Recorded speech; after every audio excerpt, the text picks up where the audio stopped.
Welcome to today's video talking about why I'm angry about the R7 and R10.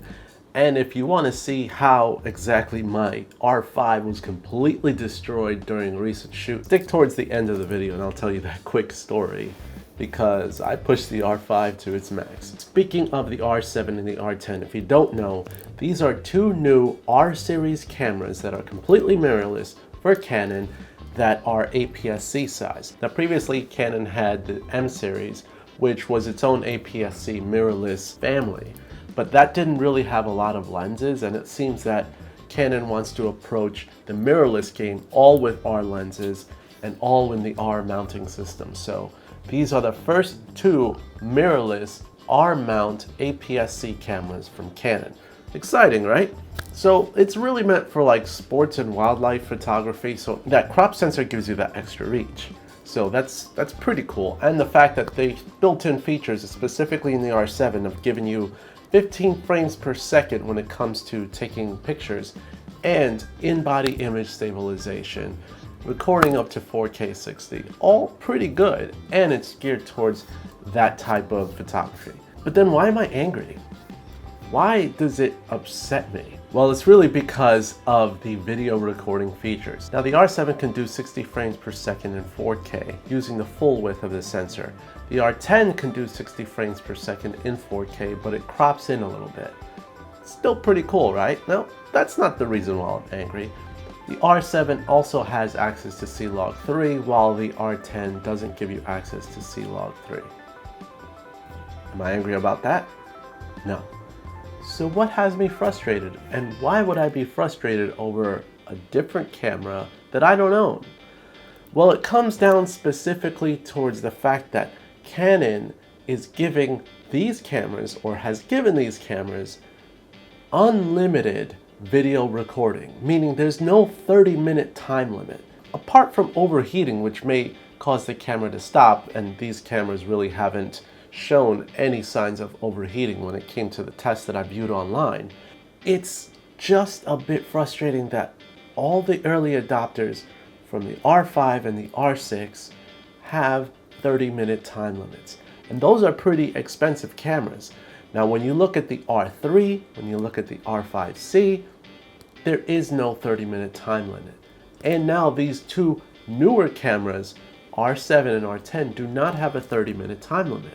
It's almost like when the R5C came out, all of the R5 owners might have been forgotten.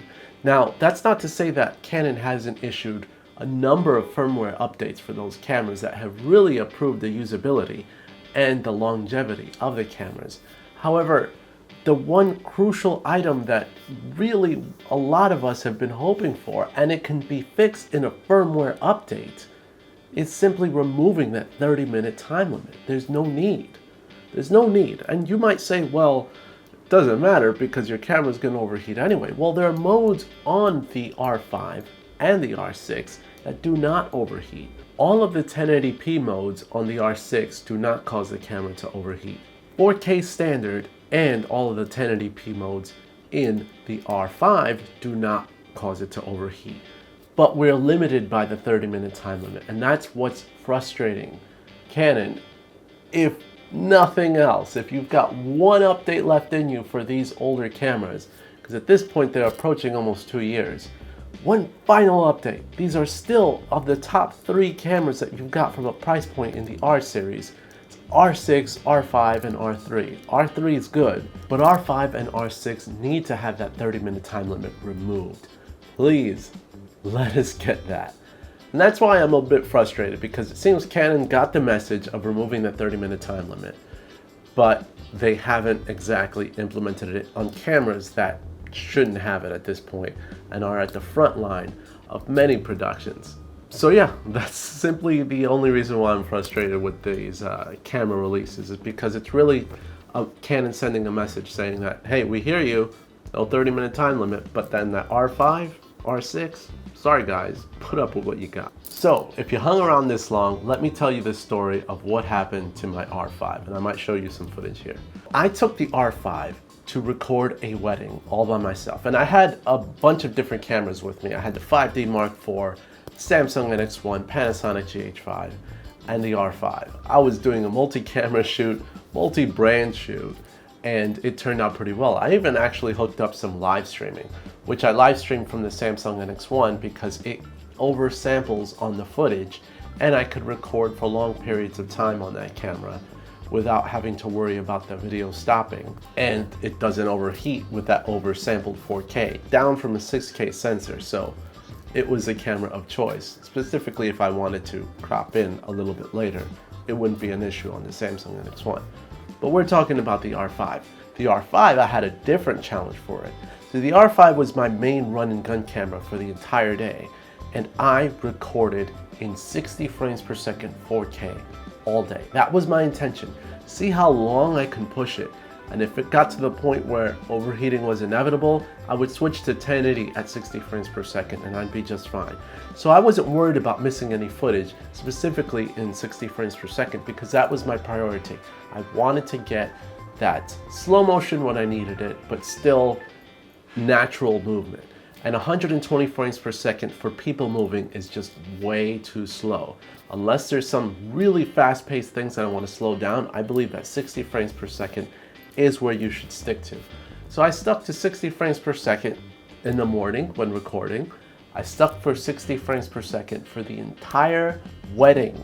So the entire ceremony was recorded at 60 frames per second in 4K with no overheating. I would stop and start every now and then because I'd have to run around to different sides of the church. But while doing that, I would then leave the camera on, just run to where I'm going, record again, and it wouldn't ever really overheat. Now it did during the time, like drop down to like you have 1 minute left or 2 minutes left, but I really never did. The entire hour and some odd change of time, I was able to record 4K 60. And how hot was the day? It was about 92 degrees Fahrenheit all day recording. So we're talking, it was pushed the limit, though I was indoors. The moment I got outside, when the couples were walking out and I was just standing there waiting, the camera then did pretty much give me the overheat warning, and I was pretty much done with 4K 60 because it was outside and that sun really hit the temperature high on the camera. So I switched to 1080 at 60 frames per second and still was able to get really nice looking footage with no issue. So the camera is still to be relied upon in weddings. Moving on to the reception, I was pretty much setting up, had the camera on 4K 60 because that's how I wanted it for the rest of the day, and go from there. And maybe I would have switched to 4K 24 if it got too low light and I wanted to actually just record the moments and not worry about some slow motion.